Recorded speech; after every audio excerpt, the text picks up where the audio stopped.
കേരളം മാറുകയാണ്. നാടെങ്ങും UDF തരംഗം അലയടിക്കുന്നു.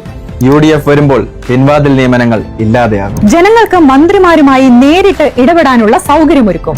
കേരളത്തിന്റെ മുഖച്ഛായ മാറ്റി ടൂറിസം വരുമാനം വർദ്ധിപ്പിക്കും. കുറഞ്ഞ വിലയ്ക്ക് ഭക്ഷണം വിളമ്പുന്ന ഇന്ദിരാ ക്യാന്റീനുകൾ വ്യാപകമാക്കും. ഇന്ദിരാ ഫാർമസികളിലൂടെ കുറഞ്ഞ നിരക്കിൽ മരുന്നുകളും ലഭ്യമാകും. വൃക്കരോഗികൾക്ക് ആശ്വാസവുമായി ഡയാലിസിസ് സെന്ററുകൾ വരും. AI പഠിക്കാൻ പ്രത്യേക AI ലാബുകൾ സ്ഥാപിക്കും.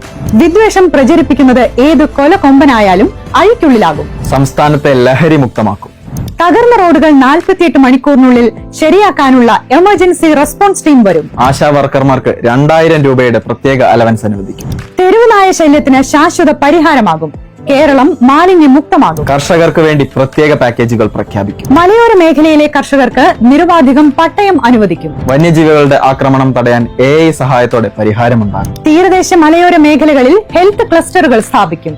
സ്ത്രീകൾക്കും കുട്ടികൾക്കും വേണ്ടി ഷീ ഹോസ്പിറ്റലുകൾ വരും. സാധാരണക്കാർക്ക് വേണ്ടി 25 ലക്ഷം രൂപയുടെ ഹെൽത്ത് ഫസ്റ്റ് ആരോഗ്യ സുരക്ഷ നടപ്പാക്കുന്നതോടെ ചികിത്സാ ഭാരം ഇല്ലാതാകും. ആരോഗ്യ മേഖലയിലേക്ക് ബഡ്ജറ്റ് വിഹിതം വർദ്ധിപ്പിക്കും. ചെറുപ്പക്കാർക്ക് സംരംഭം തുടങ്ങാൻ പലിശരഹിത വായ്പ ലഭ്യമാക്കും. പഠിക്കുന്ന പെൺകുട്ടികൾക്ക് പ്രതിമാസം 1000 രൂപ സാമ്പത്തിക സഹായം.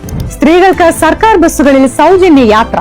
ക്ഷേമ പെൻഷൻ 3000 രൂപയായി വർദ്ധിപ്പിക്കും. ചരക്ക് ഗതാഗതത്തിന് വേണ്ടി കടലിലൂടെ പുതുവഴികൾ തുറക്കും. കേരളം ജയിക്കും. UDF